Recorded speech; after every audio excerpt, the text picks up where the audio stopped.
This is Kenya News Update today. A city of 5 million people, paralyzed by just 10 minutes of rain. Nairobi, the green city under the sun, woke up to a familiar nightmare.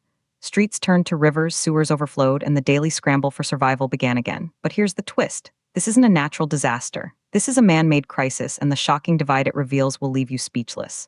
Meet Roy Kabugi. He's lived in Marigu-ini, South B, his entire life. When the rains pounded Nairobi from Thursday night until dawn, he watched the water rise. But Roy didn't just see rain. He saw a dam of mattresses and debris from last year's demolitions, a clogged channel of collective neglect. All the filth went into the sewers, got stuck, and now the effects are obvious. The water lapped at doors, businesses stayed closed, and neighbors waded through murky currents. This is the inciting incident that happens every single year. The stakes. Livelihoods, health, and the basic function of a capital city. But here's what nobody's talking about. Just a few kilometers away, in affluent Kilimani, the story was different.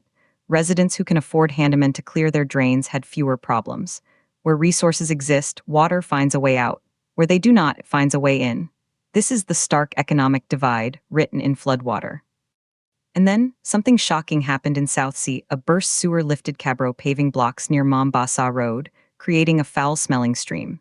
A mother with her child strapped to her back scaled a low wall to get on a boda. Her quiet act of survival, choosing a motorcycle over contaminated water, is a damning indictment of public neglect. The economic toll is immediate and brutal. Mechanic Anthony Mwangi hasn't worked for 3 days.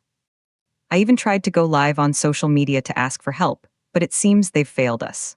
Welder Maxwell Makoka and his neighbors are taking matters into their own hands, digging channels through walls to divert water from dangerous electrical equipment.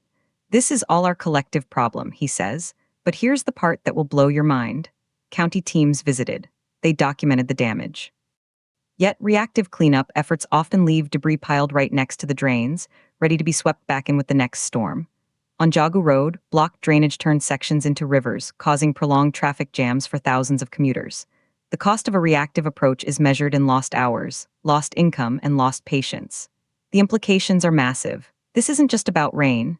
It's about systemic failure, inequality, and a city's broken promise to its people.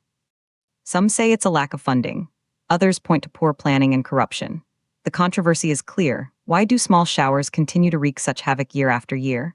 But the biggest, unanswered question remains: if the county knows the problem and the people are suffering, why is the solution always just a temporary fix?